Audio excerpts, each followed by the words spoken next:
This time on the season finale of The Brothers Mysterium. He passed away after I got out of college, and we hadn't been close in many years. I just had a dream that he was just sitting on a porch with my aunt waving. I told my mom, I said, I had the weirdest dream last night about Grandpa, and she kind of gave me a look, and I looked at her, and she looked at me, and I told her what had happened, and her eyes just got real big. For one, I wasn't injured, but then neither was she, and she was the one who died in the car accident.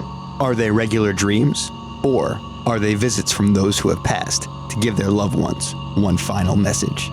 On today's season finale episode, we're discussing dream visitations.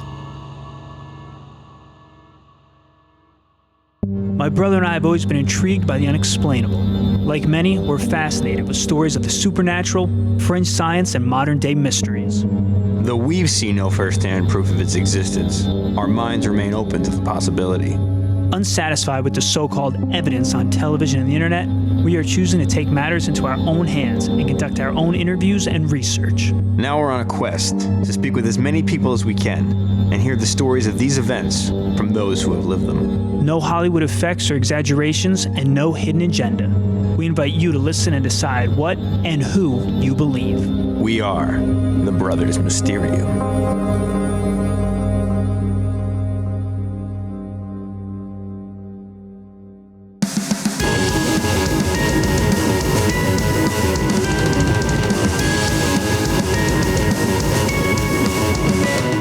Hello, you are listening to The Brothers Mysterium. My name is Tommy.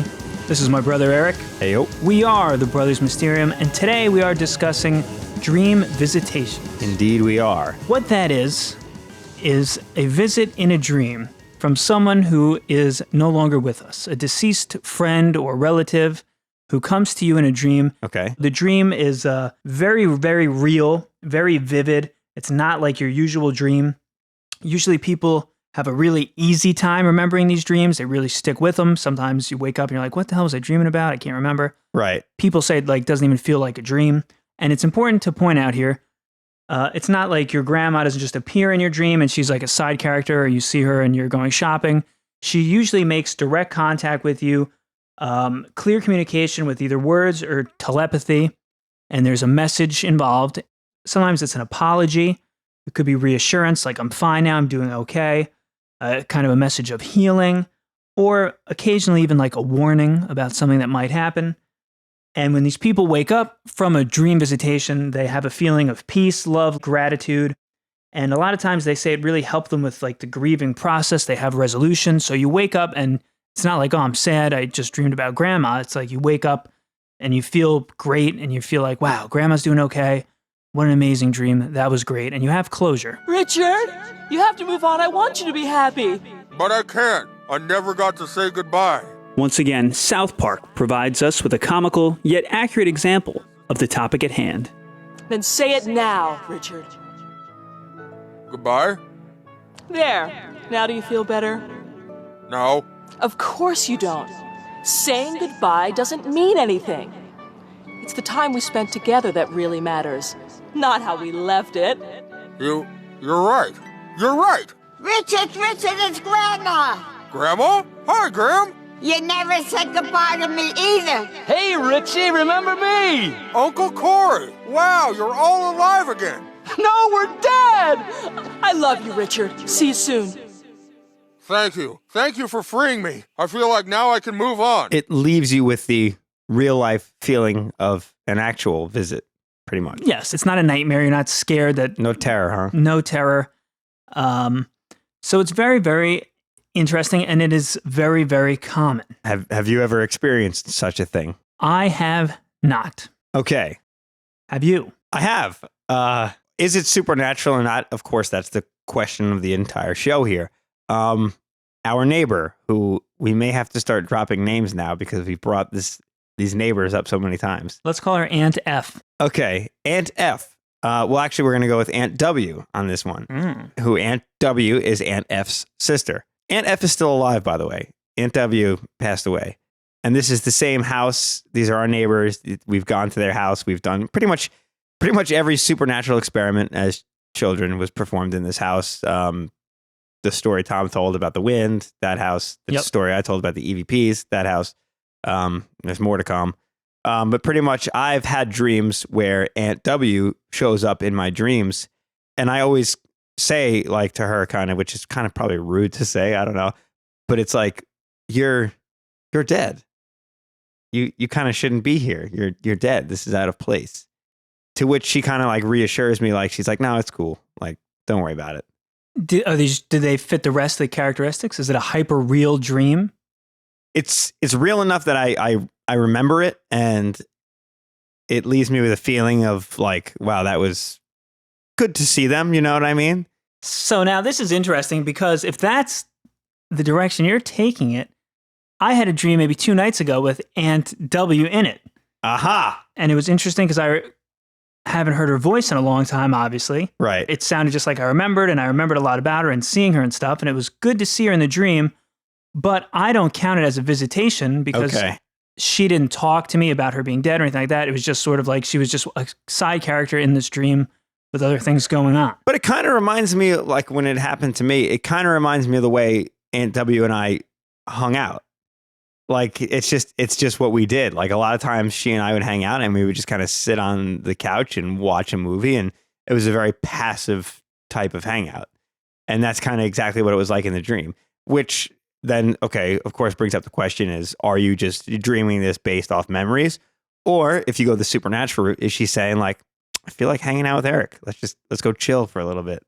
And I woke up with the feeling of, like I said, like it was good to see her, but there's also a bit of sadness to it because I wake up and I realize, yeah, she's not here anymore. And I do miss visiting with her and hanging out and things like that. I mean, there's this interesting thing about sleep and consciousness and subconsciousness and what's going on. And we don't know that much. There's not that much research about it and everything. Right. And a lot of people say when you're asleep, your guard is down, your mind is wide open, you're more accepting of things. We did talk about sleep paralysis in a previous episode. Right. Kind of similar to that, where it's like people, a lot of people say you're in a completely different state of mind. Maybe you can see these people from other dimensions, other worlds, whatever. Yeah. You're, if there's spirits and energy and all that surrounding you while you're sleeping, you're more likely to accept it. The only problem with sleep paralysis and with this, which you kind of need a disclaimer, is you can always just say it was just a dream. Right. No matter how realistic it was, no matter what somebody tells you, like, I woke up, it was the most real thing ever. It's very easy just to write it off as saying, well, it was a dream. Right. And this goes back to what I said also in the Phantom Smells episode, which is it's all input on a technical level, and how it's interpreted comes down to the psychological level. Indubitably. But I guess as we're going to go through some of these stories and discussions, we're going to just sort of assume that this is more than just your average dream. If it hits the characteristics that I described earlier of what's a dream visitation, just so we go into this with an open mind and everything. Now, I know secondhand stories are of no use on this show, but sometimes they're fun to share. Aunt F, who's Aunt W's sister, who is still alive and still lives in that same house, she and I spend a lot of time together, and she tells me that she quite often has dream visitations where she sees people who have passed on, and usually properly grouped with those who they were with in real life. So if I can throw some more initials at you, she'll often see Aunt G with Uncle H together. Of course. Yeah. They were married. Right. And things like that. But now Aunt G is very recently passed away. So it could be fresh in her memory, or... And now when she sees, we'll say Aunt G, who passed, I would say, pretty suddenly. The diagnosis came suddenly. She was really sick, and then it was like, brrr, and she was and I didn't even know that she had passed away. Like, it came up naturally in a conversation between Aunt F and I, and she's like, oh yeah, by the way, she died last week. And I was like, well, nobody told me. Right. So with all that going on, did Aunt F has she told you that these dreams are super real, that there was a message, that there was closure, that she felt better after? Or is this just the type of dream where you see people that are... I mean, the other thing to keep in mind is how old is Aunt F? 90 something? That should be 94 this year. So I hate to say it, but she's told me a lot of her friends are dead. Right. So the people in her whole life that she's dreaming of. Most of the people, right. Oh, here's another thing I should mention. Okay. A lot of times in these dreams, the person that appears to you will appear younger and healthier than their last state. So for example, if your grandmother passed away and she was 95 and had a wheelchair, Right. in your dream, you'll know it's your grandmother, but it'll be like a younger, healthier version of herself. She might not be like 19 years old and sexy, which is weird because she's your grandma, you perverts. But she, she could be like 30, 40, younger, healthier, or even just in a better shape than when you last saw, which is just an interesting side note that I remembered in my research. Now, okay, it's funny how like sometimes Tom and I kind of throw these topics around beforehand, and we say like, hey, we should talk about this. Let's see if we can gather some interviews on this. And then once it comes to this kind of arena of discussion, all of a sudden, all these things start flooding my head. Our grandfather on our mother's side, neither of us ever met. He died before we were born. But I had a dream where I met him, and he looked very healthy. Now that you said that, that brought that up. How long ago was the dream? A couple years. And I remember telling Mom about it. And one thing I remember was that he wore a blue shirt in the dream. And I remember mentioning that to my mother, and she said he never wore blue. He always wore white shirts. So you blew it. Hey. God damn it. You have an endless supply of these puns here. I never stop. Yeah. So but, like, did you talk? Did you? Yeah, we talked, and it was like a nice to meet you kind of thing. Because we, like I said, we never met, and I'd only seen him in photographs. Either that means he's taken to wearing blue, or it was just something my imagination had cooked up. And that's, yeah, I mean, I didn't come back with any details like, oh, your father said he loves Ballantine beer, which he did, but I knew that. Like, I didn't come back with any like something that you didn't know prior. Right, yeah. Like, oh, Grandpa says this, and this, and it's like, how did you know that? Right. Now, don't you also have another story of Aunt F, just for our dialogue before we listen to some firsthand accounts, about wrapping presents? Oh, yeah. Okay. So in the house, this house next door where Tom and I have carried out our supernatural experiments as young Mysterium children. Mystery takes. Mysteria kids. There's got to be a better one than that. Oh, yeah. I'm working on something. But in this house, Aunt F lived with Aunt B, who was on the basement floor. Aunt F was on the second floor. Aunt W was on the third floor with Uncle W. Yep. The W's, and then all the way at the top was Uncle B.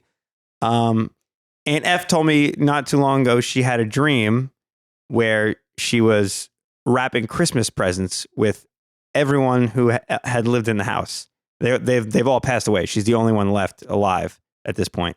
But she had a dream that she was wrapping Christmas presents with them. All in the house. All in the house. I would be very freaked out if she passed away before Christmas. We'll see. It's interesting. Because I think that would be a visitation / prophetic dream. Well, sometimes they bring a warning. Maybe not a warning as much as you said, like a prophecy or... We just wanted to cut in and inform everyone that we recorded this episode right before Christmas. And now that Christmas has passed, we're happy to report that Aunt F is alive and well. Thankfully, her dream visitation was just that, a visit from loved ones who have passed on and not any sort of death omen. Okay, so another time where I had a dream that could be classified as a visitation. I guess it depends on who's making the call. Me. Okay, fair enough. I was up in Cooperstown, New York for a funeral. A family friend had just lost their mother. She was an elderly woman. And I went up to Cooperstown for the funeral with my father, Father Mysterium. And we ended up staying in an old house that was on the property of this family they had owned these houses for a long, long time. As I was sleeping in this house, I had a dream in which I saw the woman who had passed away walking down the front steps of a church with her husband who had passed away maybe 15 years before that. And they were both happy, and it kind of left me with this feeling like she's on the other side, reunited with her husband, and here they are. And everyone was like very like happy for them. Like we weren't there alone. It was almost as if we were at the funeral and they came out of the church as if it were a wedding. You know what I mean? And when you say we, like, could you actually see all the other family members with you there? I could feel that we were all there. Now, what's interesting is I think that does count because I said they deliver a message. There's clear communication, but the message could be like telepathic. I'm willing to say it could even just be a feeling or a Right. visual of like she didn't say anything to you. She doesn't send you a mental message. No. But it's her husband. They're happy. You said it's like a wedding. Right. And I had never The met feeling him, you got. but he moved very fluidly and like as if I had seen him before in my life, which I never did. Right. Once again, I traveled all that way for a funeral. Obviously, it was on my mind. I knew this person. I knew her entire family. And I knew the family story. So did I just construct this because it's a nice sentiment that I wanted to believe in the back of my mind? Or was this really a message? In which case I blew it because I don't know why she chose me to receive this message, but I didn't tell anyone else, which I probably should have. Yeah, that's interesting too. Why she wouldn't go to a family member. Right. But maybe, I don't know, if you want to go the supernatural route, maybe I'm more open to it. Maybe everyone else in the family is a bunch of skeptics. Maybe she knew, like, with my little bit of energy, I'm going to the other side. This is the only person I can get this through to. Hopefully he passes the message on. That's true. You're a blabbermouth. You'll deliver the message and then you let her down. And then I let her down. And I haven't had any dreams about her since, and I don't know. She's probably mad at you. Yeah, we'll see. Interesting. I think that does count. Okay. I'm going to allow that one. All right. And now let's move on to a similar dream. It could almost be considered a kind of precognition. I think it's both. Like, it kind of is both, and it's very similar to the story you just told. So let's check it out. Cue it up. The Brothers Mysterium.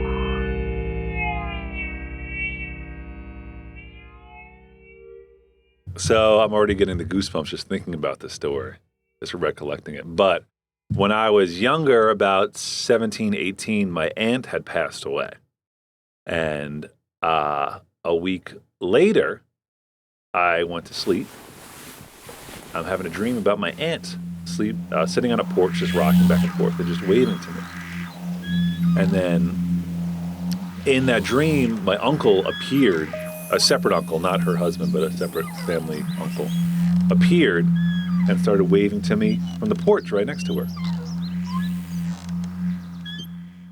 So I wake up, just a total normal thing, like the dream had just happened in the morning. So I wake up, my mom opens the door, she's like, "Dan, are you awake?" And I was like, yeah, what's going on? She's like, your Uncle John has passed away. And I went, "I know."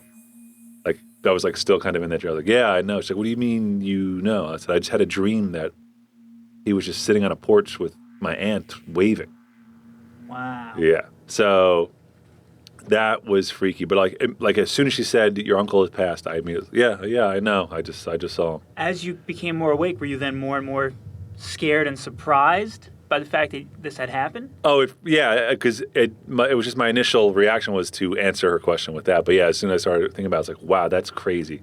And then I started thinking, because you could hear things through the house. Like maybe I overheard them as I was waking up that morning talking about my Uncle John, but they weren't talking about it. No one was there for it. So there's no way that it subconsciously slipped in your dream. This was just sort of a dream visitation. Yes. And they looked happy waving from the porch? Yeah, they were. I think they were like drinking like iced teas and stuff. Like it was like a sunny day, sitting on a porch, clear as day, just waving to me. And it's like, oh, hey. And what was the relation between your aunt and uncle? Were they brother and sister? Were they? No. It was like they were like, you know how sometimes you call your parents' friends aunts, whoever. Yeah. So it was like that type of aunt and uncle. And they were two separate sets of friends. Like they probably knew each other from parties or whatever. Right. So that is very interesting. Yes. Very interesting. Well, thank you for sharing that story. Thanks for letting it be shared. I'll see you on the front porch. So you might recognize that voice. That is Dan, the voice of The Brothers Mysterium. Next time on The Brothers Mysterium. I can't do it as well as No, he's our Rio guy. He also appeared in the Phantom Smells episode. Yes. In the Candle House, as it's been called. Where the guy hung himself with a wick. Yes. You should definitely go back and listen to the Phantom Smells. Great episode. Good joke. But yeah, so in this dream, similar to like what you had said, with seeing them coming out of the church, happy together, this one doesn't involve any clear, direct communication where they don't sit down and speak to him. They don't give him a message of like, hey, we're okay, we're doing good now. But visually, he can see it. Kind of a nice way to get the message. You know? It's not nicer than if he hadn't had that dream and his mom just pokes her head in and says, hey, right, yeah, this guy passed away. Yeah. So I think that dream visitations can just be sort of visual and still derive all of the same message, the same good feelings. Right. And again, it does make you wonder, like, why him? You know what I mean? If he was just sort of a mutual family friend, why not the parents? So that I'm sure that those friends were closer with. But it could go back to like certain people are, we'll say like an antenna. They're a little more open to it, have that energy, that aura, that they're just more keen on picking up spirits, accepting it, whatever it might be. Okay. Yeah. It's a happy one. I like it. Oh, okay. Okay. And let's just keep it rolling and head into our next experience. All right. The brothers. Mysterium. I do occasionally get to see an old friend from high school in my dreams. He passed away after I got out of college, and we hadn't been close in many years. So it's kind of nice to see him every once in a while. He'll be in a restaurant, maybe in my dream, sitting a couple tables away, or he'll be on the same subway car or same train, and he'll be sitting across the aisle. We never really interact with each other. It's really passive, but I remember when I wake up being really happy that I got to see him, that he took time from whatever people do after they pass on to at least like stop by. It's kind of weird to talk about it, but it feels really nice to know that, you know, those people kind of exist in your brain and, you know, they get put in there maybe somehow. There's never any, you know, strong message or anything that he's sending to me, but I am always really grateful that I get to see him. He always took the time when we were kids in high school to look out for me. Every time we got in trouble, which was really frequently, he would always, you know, help me out. Or if cops showed up at a party, he'd always try to find me a way out before they came and they got everybody. Anytime we, you know, did anything kind of unsavory, he always was really, I don't know, would always look out for me, would always kind of feel bad that I was involved in some of the things that I was doing. Looking back, I've always been so appreciative of that effect. You know, I might not have always listened to him, but it was good to know that there was somebody that was like so obviously on my side and always kind of looking out for me whenever, you know, things went wrong. So when I get to see him, I don't know where it comes from. I don't really care, I guess, because it's just nice that it happens.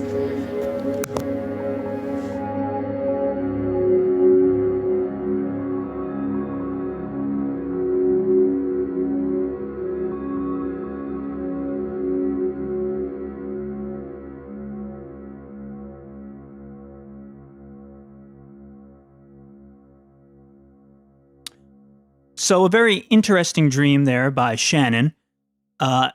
Interesting because there's no communication. She never speaks with this gentleman. She only sees him, but it seems to be quite repetitive, not just like a one-off dream, like, "Oh, I had a dream this guy popped up." And it seems like she said, almost like he's constantly visiting her, which I think is interesting. Right. And another interesting thing we should mention, we actually know this guy. Yeah. I used to hang out with him quite a bit before he passed away. Yeah, I used to run into him quite often too. Which it makes it a little more interesting just because of personal experience. And I think it kind of touches on what she said, where she's like, he was sort of a big brother figure looking out for her, taking care of her.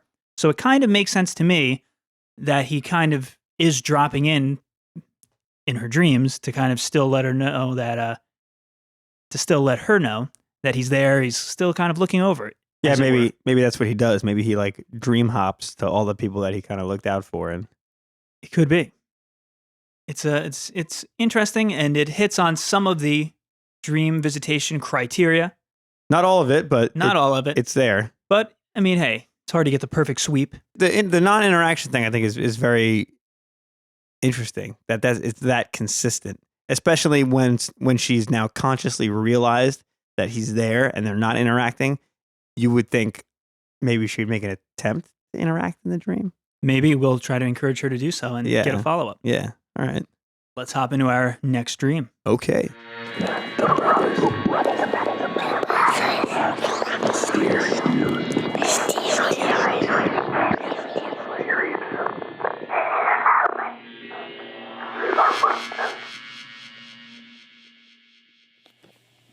My name is Leah.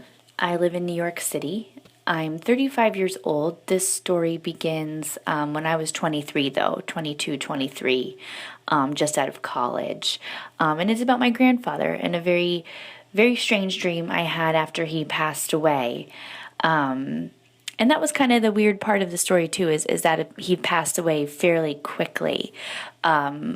My grandfather was what we called a piddler. Like, he was always piddling around. He was always fixing something. He was always patching something up. He could not sit still. He moved to back to New Jersey when he was about 79, but right up until about the age of 76 or so, he lived in Florida. And one of the last, that's kind of like, I think, why he moved to be closer to a little bit more family. One of the last things my mom kind of caught him doing that he knew he wasn't supposed to be doing was fixing something on his roof. He's, mid 70s on the top of the roof, trying to patch a shingle, and she pulls into the driveway and sees him up there and freaks out because it just wasn't safe for someone. He wasn't frail by any means, but, by the same token, he was hardly in the type of shape where you should be, climbing around on your roof and climbing up ladders 2 stories and all that kind of stuff. So point being that he was just a busy bee. And what is right up until the end, it got to the point, though, where he was older and didn't need care necessarily, but we were the only ones in Florida, and our extended family was in New Jersey. So he moved back at one point to just have more people around to just make sure he was okay. And again, though, it was just kind of keeping busy. He had a new grandchild and my little cousin, and everything was moving right along. He really wasn't unhealthy until he discovered a spot on his head that turned out to be melanoma. He went to the doctor, it didn't look right, and within a week, he had died.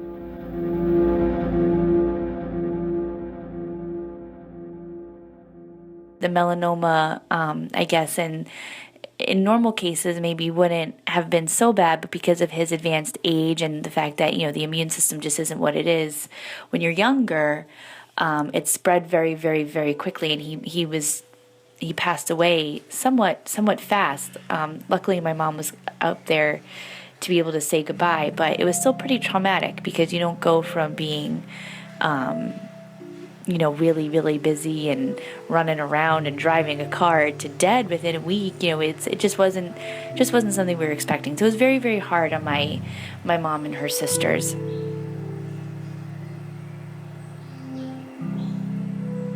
And there are 6 sisters in my mom's family. My mom is the middle. And between all 6 of them, there's only about 10 or 11 years difference. So it's a very close-knit sisterhood.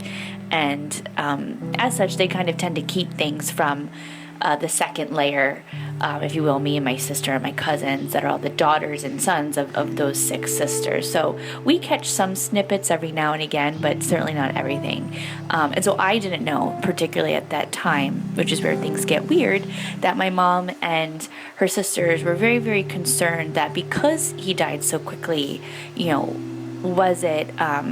was it peaceful for him? He was surprised. My mom said that when she saw him in the hospital in those last few days, he kind of looked at her and he said, "Susie, I'm dying." And he couldn't believe it for all the reasons that I just mentioned. It was a surprise to him, and they were worried about that because who wouldn't be? It was kind of traumatic for them to think that he hadn't made peace with the things that a longer illness would have allowed you to make peace with, and that he maybe crossed over being very upset or shocked or, all the things that you might think.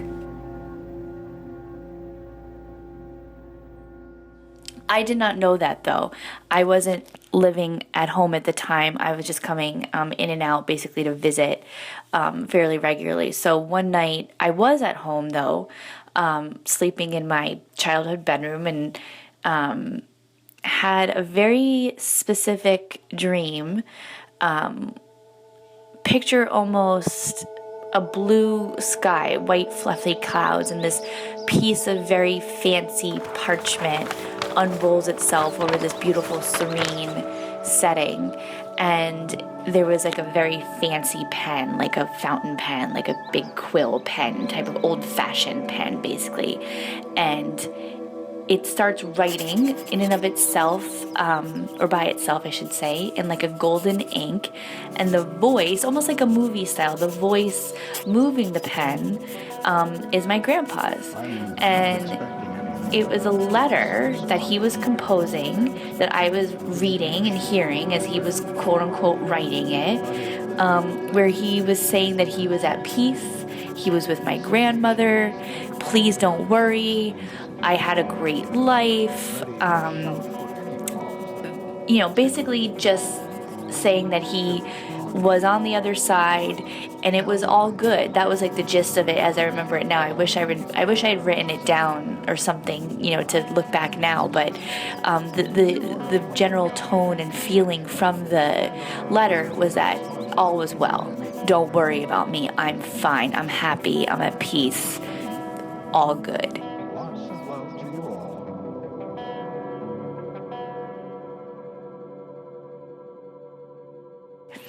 And I woke up and I felt very peaceful myself. It was just very interesting. I hadn't seen it coming. Like I said, I didn't know that this was even something our family was talking about. It being kind of young and not appreciative yet of, the idea of your parents passing away. It never even dawned on me that was something that would be concerned. In my mind, he was almost 80 and, these things happen. So I went downstairs the next morning and I told my mom, I said, I had the weirdest dream last night about Grandpa. And she kind of gave me a look and I looked at her and she looked at me and I told her what had happened. And her eyes just got real big. And she was like, I can't believe that. Have you heard us talking? And I said, who talking? It was like one of those moments where no one knows what the other's talking about for a minute. Until finally she mentioned that her and her sisters have been really worried about this. And I had answered a bunch of the questions that they'd been talking about on the phone for like the last few weeks. And I was not freaked out. I was happy that I was able to put that to rest. It just kind of, you wonder why me, how do you know these things? Why what was this? It was very interesting. So of course my mom got on the phone like right away and the six of them were on the phone for like 2 days discussing this dream and then that was just the gist that it, like everything was good and they had said that at the time that really made them feel so much better about the way things had gone down and if he was okay. And he had always missed my grandmother very, very much. She had died at 65, so he had been a widow for about 14 or 15 years and still talked about her, so lovingly. So that piece of the puzzle was very important to them to know that they were together, reunited and happy and, peaceful together. That gave them a lot of comfort. So I've really not dreamed anything like that ever again in any way, shape, or form about anyone. I'm not even positive I've had them come to me in dreams after that. It was really just that one time, maybe one other time with my other grandparents, but that was more, that was something else. I can't even remember it now, but yeah, it was really a once in a lifetime dream that seemed to answer a bunch of questions that I didn't even know needed answering. And I was always just really, really thankful, A, that he chose me to deliver it, and B, that I was able to give my aunts, all of whom I love very much and didn't know were struggling with that, some measure of peace. So that was great. And because of that and other experiences, I absolutely believe in the supernatural. I think, to me, it's always about energy transference, if you will. Like I've always just thought that, even though our physical selves aren't here, the energy, space, matter, and time and all that good stuff does live on in some way, shape, or form. And to me, this was just a confirmation of that. I'd believed that before this. I certainly didn't believe it less after this. So yeah, it was just, it's always given me great comfort too about what the future holds for anybody I love passing on, that you can receive messages or others can receive messages to your questions. So don't be afraid to put them out there in the hopes that that person listens and understands and gets back to you at some point in some way. So thanks for letting me share it.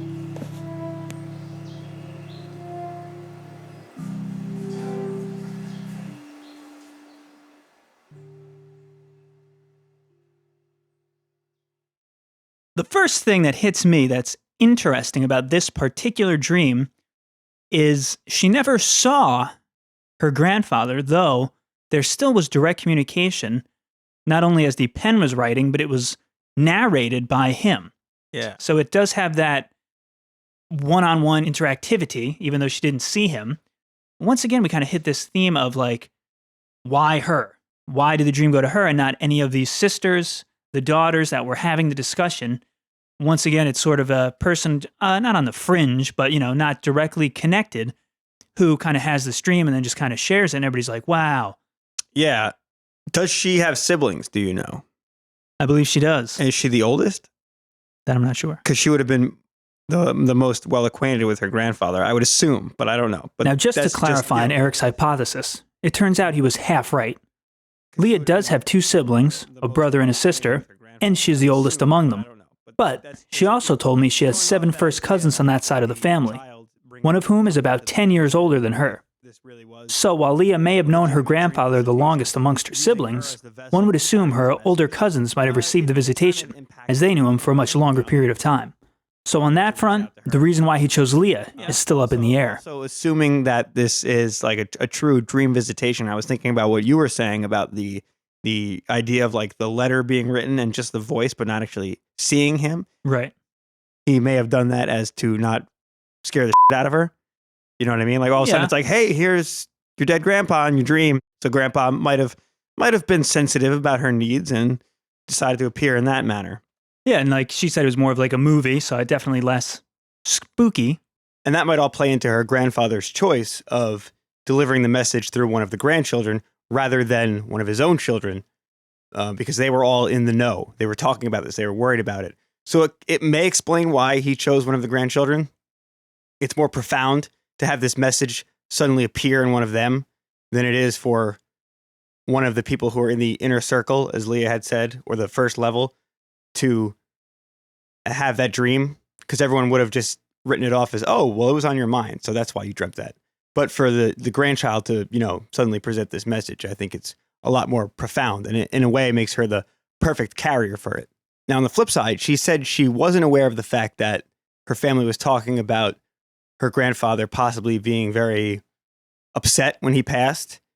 But when things like this happen, it affects everyone around you. Right. So you become very aware of the happenings of your family or, of just people in general who are part of this or affected by this. You notice their behaviors. And I'm sure she probably did hear them talking in some way, probably heard her mom on the phone. You know what I mean? Even if she didn't directly sit there and listen in. Right. Sometimes you hear things and they subconsciously implant themselves in your mind. That's just, I got a bat for both teams here. Ooh, that's not a good. Well, hey, you do what you got to do in your own personal time. We'll just try to cover everything from all angles. Let's phrase it like that. Okay. But all right, let's push ahead and power through. An interesting aspect of this as well that I don't know if we touched on, which is another trait of this, is sort of the idea of being reunited with loved ones, which I know is a big part of like near-death experiences. A lot of the time, people will say a loved one met them, or even death when you speak to mediums. When they die, you see your loved ones. So that's another part of dream visitations that it seems to be kind of common where people say, I'm with my wife now, I'm with whatever. And one other thing that I just wanted to point out, once again, the biggest hole in the dream visitation is that it's a dream. And I feel like anybody can easily just say it was a dream, but it felt so real, but it was a dream. Right, because I've had dreams that are extremely real. I wake up and I'm emotionally affected by them that have nothing to do with people who have died coming through to me. You know what I mean? Like I've had dreams where I've been dumped with someone I was currently dating, or, vice versa, where I'm back together with someone I had been dumped by or dumped myself. And you wake up and you're just like emotionally rocked by it. So it's not that these dream visitations are unique in the sense of the way they affect someone as a dream. But I do want to point out that she even said, like, I had dreams about my other grandparents, but that was different. I don't even remember them. So it's interesting for me because sometimes we're kind of on the fence. We're not really sure. I definitely think there's something to dream visitations. And I think it's interesting so many people make the distinction of like, I've had other dreams and maybe even those same people, that was different. This dream was something else. Yeah. So I think it's interesting so many people make, in their own minds, they say like, this was not my average dream. Yeah, and we So talked that about that earlier. Yeah. I mean, it's just, once again, it's a common theme that keeps coming up, which I think just says something because, people can tell the difference between like, oh, I had a really vivid dream, I had this, and they're like, no, this was crazy. I remember every detail. This was different. It strikes them differently, which is a point of intrigue. Absolutely, it is. Dream on. The brothers. Mysterium.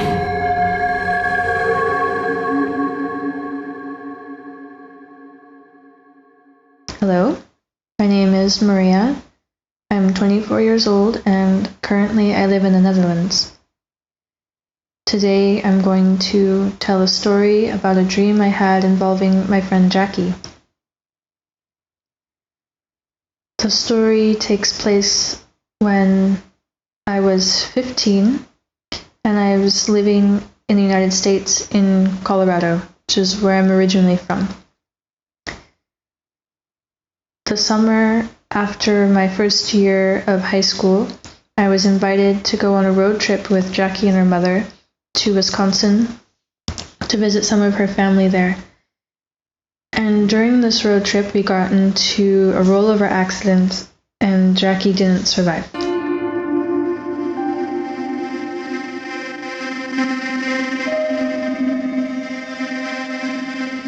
It was a week or so after the car accident, and I went to take a nap one afternoon, and then I started dreaming, and the dream started out with me back in the wreckage of the car.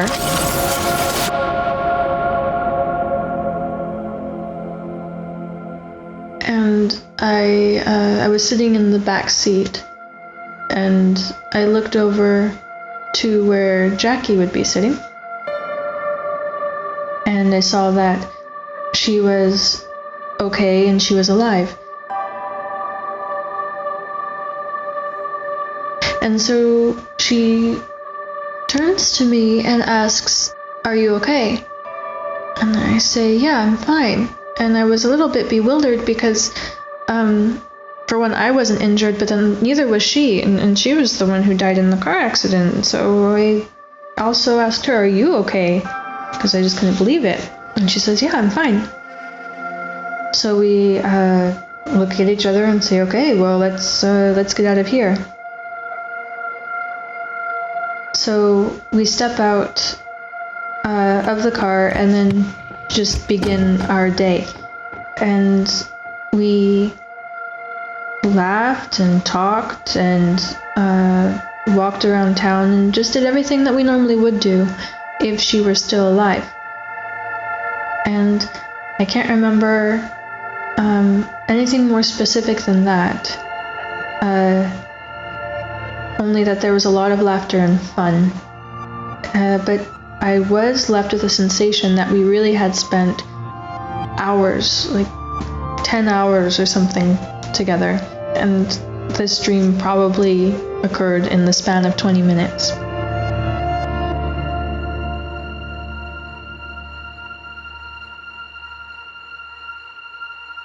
So at the end of the dream, I was standing in front of my house again, and I remember turning to Jackie and telling her how happy I was and how great it was to spend the day with her and why she was my best friend, and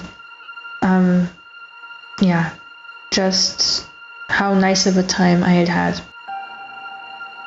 She said, "Yeah, me too." She was reciprocating the feeling. And then she hugged me. And after our hug, the dream ended.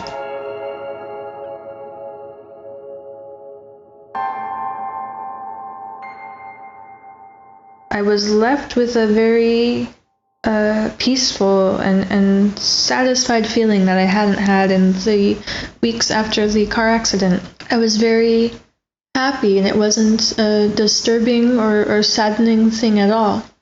I felt like it was all going to be okay, and I felt like that dream was a really big step in furthering the healing process.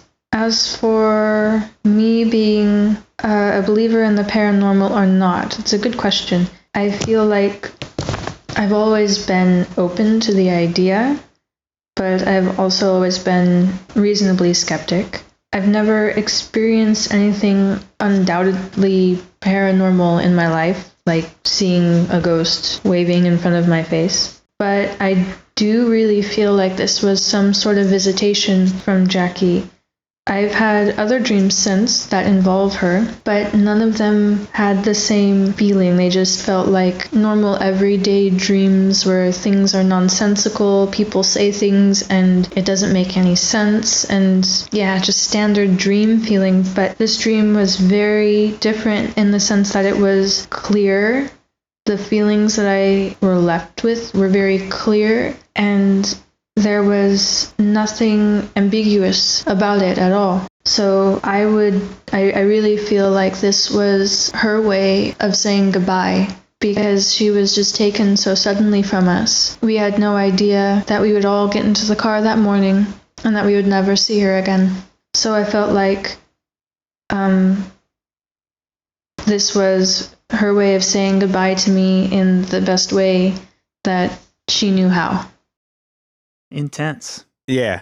First, I just wanted to thank Maria again for sharing that story. Very tragic, very sad, but her dream visitation fits the elements I described in the beginning of the show almost to a T, starting with the message, which was, I'm fine. Yeah. They start in the wreckage of the car, but her friend is fine. She's healthy. It's nothing disturbing. Right. Obviously, she went through a tragedy. It's terrible. Yeah, lost her best friend. Yeah, but after that dream, it was kind of like, okay, I can put this behind me now. That one gives me the feeling, which I know I've mentioned before.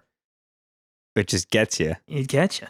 Hits you in that part of your brain. Yeah. Another cool thing that she had mentioned was how she felt like, she said they basically spent like an entire day together, laughing, having fun, just being best friends, palling around, when it was like a 20-minute nap. And the interesting thing, because I was kind of like, tossing around in my head, is this just her way of inventing closure? And this just happens to be a dream about her friend and the way she remembered her and things like that. But then she said, since then I've had other dreams with Jackie in them, and they've been your run-of-the-mill average dream where they're nonsensical. And that again gave me the feeling, because it's like, those are dreams, and this could have been so much more. And it's had that hyper realism sense to it, where she said like, this felt different, like, And the fact that it started out in the car where they had last seen each other, it's as if like symbolically it's like they started from that moment.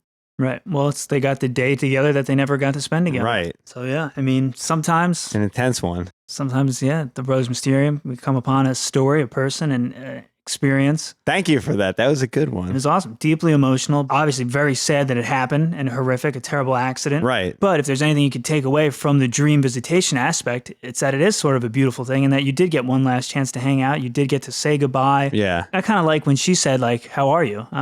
I'm fine. How are you? I'm okay. And obviously they're sort of checking on each other just after the car accident is where the dream picked up. But it's sort of more symbolic of just like, how's your spirit now? It's like, I'm fine. Right. And I would say, again, then going with the analysis of paranormal versus not paranormal, this is, again, one of those things where it almost doesn't matter, because that she got the closure she wanted, That's true either way. Yeah. She walked away with the closure. Right. Okay, so final thoughts on... Well, I did more research. I'm big on the research. And I did not find any real studies of like neurological or psychological studies on dreams when it came to dream visitations. But I did find something of interest from Jennifer E. Shorter from the Institute Transpersonal Psychology in Palo Alto, California. Her doctoral project, Visitation Dreams in Grieving Individuals, a phenomenological inquiry into the relationship between dreams and the grieving, identified some common elements of the dreams. So we're just going to see how many of these jive with what I had thought. She says, the deceased appeared as they did in life rather than as they did when they fell ill. In fact, the deceased often appear much younger or more healthy than when they died. The deceased conveyed reassurance to the dreamer. I am okay and still with you. This message tended to be conveyed telepathically or mentally rather than via spoken word. The dream structure was not disorganized or bizarre. Instead, visitation dreams are typically clear, vivid, intense, and are experienced as real visits when the dreamer awakes. The dreamer is always changed by the experience. There is resolution of the grieving process and/or wider spiritual perspective.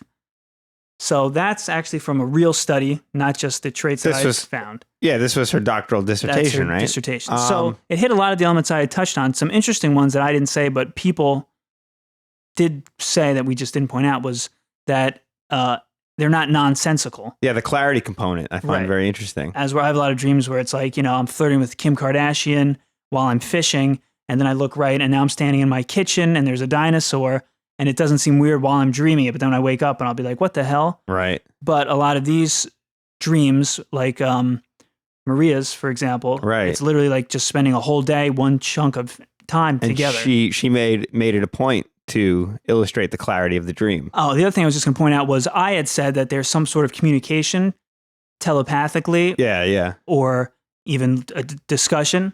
And she had said that it's conveyed telepathically or mentally rather than spoken word, which I feel like, as we said, like the visual imagery, I think counts for that. As where I was expecting more of them to be like, kind of you said, with you and Aunt W hanging out on the couch, just chatting. Right.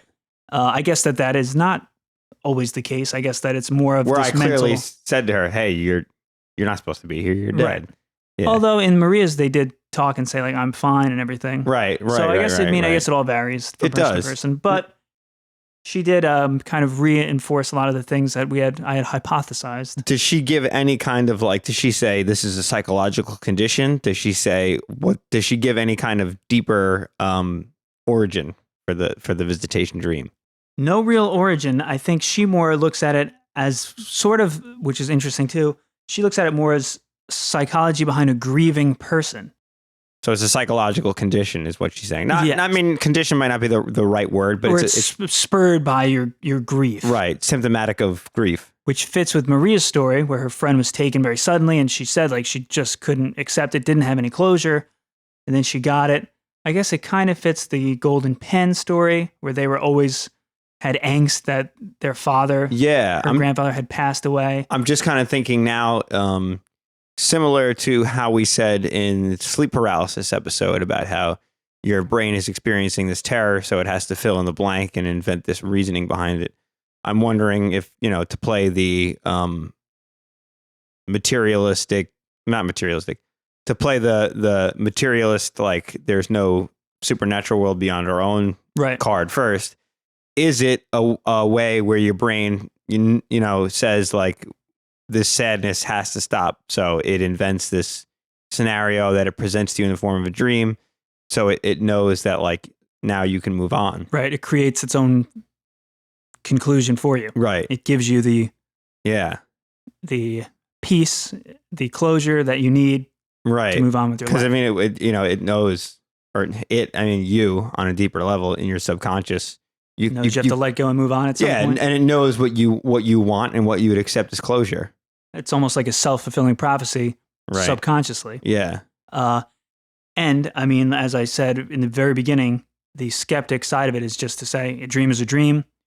It's a great friend of yours. It's a relative. They died.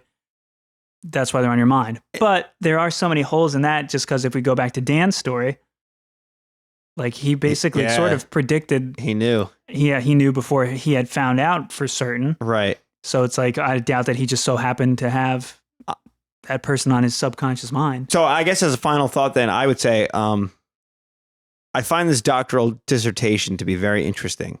I'm not going to say 100% that I would believe it's supernatural, though I said I definitely get what I call the feeling from a lot of these stories. But at the same time, I'm not going to go the super skeptic route and say a dream is a dream, because it's pretty clear from what you read from the dissertation and what we heard from these stories that these aren't your usual dreams. That's for sure. Whether you admit it, or even if you're a skeptic, you have to admit It's not your typical dream. Right. Even if you still think it's a dream, it's different than your usual bizarre, nonsensical dream. I definitely feel more towards like there is something paranormal happening. I mean, I guess it kind of depends on the person and the dream. Like it's almost a case-by-case scenario in my mind. Right. Which I guess doesn't help in the grand scheme of things. It's so tricky dealing with your own subconscious. It's really hard to decipher. Like ghost sightings happen when you're awake a lot of the time, and it's much easier to be like, okay, this, it's much more clear than when it's on like the fringe of your psyche. Dreams are just bizarre in general. So when you just add these elements to it, it makes it so much harder to really make a decision. But I'm going to lean more towards the side of, I'm going to say there is some sort of phenomena going on, or at least I like to think so. Yeah. And that's another thing too, which it's sometimes to be truly open-minded, you have to be aware of these things. And I guess this is my only lean towards the skeptical at this point. Sometimes it's nice to believe in something because it makes you feel good. And a lot of these stories are great, sentimental, like, they're heartwarming in a lot of ways. Well, and they give people the closure that they need. Right. And that's really not criteria to believe in something. No, it's actually probably more of a reason to be skeptical of it. Right. Evidence against interest. Right. Exactly. You're going more for the feel-good feelings than for the actual. And like I always say, which I'll say again, I probably say it every episode, but who gives a damn? Commonalities, shared experiences. Yes. Yeah. And always make me think something more is going on. Right. And it could be the chicken and the egg. It could be, are these people having dreams where they have a feeling that's good? They do have communication. It is a deceased loved one. There is a message because they've heard that before, or are they having them because they're all just having the same style of dream because they're all really getting visits? There's something going on. What it is, we don't know. Yeah. But we'll keep on dreaming. Yeah. Once again, I'll say this. If you out there listening have any dream visitation stories, definitely send them in because a lot of these topics are going to be rotating topics as we get more and more stories. So if you have a story, don't say, damn, I missed that topic I wanted to share. Please feel free to send it in. Contact us. Let us know if you have a story. We'll get in touch with you, or you can just record the story yourself and send it in. And yeah. And before we let you go, Eric has a sleep request for everybody out there. Oh, I forgot it. I'll tell you what it is. Eric wants you to keep a dream journal. Oh yeah, that's it. That's my recommendation. If you want to remember your dreams better, keep a dream journal. Or if you want to remember what you said 20 minutes ago, and you don't have your brother there to remind you. My memory's shot. I can remember my dreams like they were really happening. But ask me where my car keys are right now. I have not a damn clue. I know, they're right in front of you on the table, actually. I spotted them earlier. But here's how to keep a good dream journal. If you wake up in the middle of the night after having a dream, or immediately when you wake up in the morning, write down keywords to start. Just keywords. Don't try and write a whole narrative. Don't try and do too much. Is that because the dream memory fades so fast? Yeah, exactly. So it's better to write keywords that will help you remember the dream, and then later on come back to it and reread it, and then you can kind of try and form the narrative. And usually, keywords or certain things will kind of spark in your mind like, oh man, I had a dream about that last night, and then all the details flood back. I remember very insignificant dreams that I've had years ago to this day very vividly because I recorded them in a dream journal at some point. So that's the Mysterium recommendation. If you're interested, keep a dream journal and keep us posted. If you have any dream visitations, any stories of your own, anything to add to the conversation, we always love hearing from the listeners. So, the Gmail, the Facebook, the Twitter. We're going to say it in the credits if you forgot it. That's right. And here's a little preview of what's coming up in season 2. The Brothers. Mysterium. My mom was in the kitchen and she was making dinner and she went upstairs. And when she came downstairs, every single cabinet in our kitchen was open. Someone I know passed away, and at the funeral, there's this thought of how easy it used to be to communicate with them. I've always been really intrigued by the idea of psychics. But I went for it. I knocked, a couple times on the ceiling, and sure enough, there were these 2 loud bangs, like boom, boom. So your grandmother died 15 years ago, and she can do whatever she wants, and she decides to show up in your bedroom at 2 a.m. to scare the crap out of you to say hi instead of going anywhere else in the world, that's a stupid concept. If you don't think that an animal has a soul, you're a f***ing idiot. Straight up. As always, we want to thank you guys for listening, and we want to thank those who shared on the show today. The Visitation clip you heard from South Park comes from Episode 5 of Season 3, Tweak vs. Craig. Songs you heard in this episode include Crawdad Blues by Benny Moten, Finn by Demira, and an assortment of arrangements by Chauncey McGibbons. As always, thanks to Dan and Gwen Hudson for their voiceover work, and the Nevergrint for providing our theme song. If you want to get in touch with us, you can reach us at thebrothersmysterium@gmail.com, at Mysterium Bros on Twitter, facebook.com/thebrothersmysterium, and now you can follow us on Instagram at Mysterium Bros. We're going to be taking a small hiatus after this, but we'll be back with Season 2. During this period, we hope to catch up on putting episodes together, so when we're back, we can release them on a more regular basis. So, we'll see you soon, and once again, thanks for listening.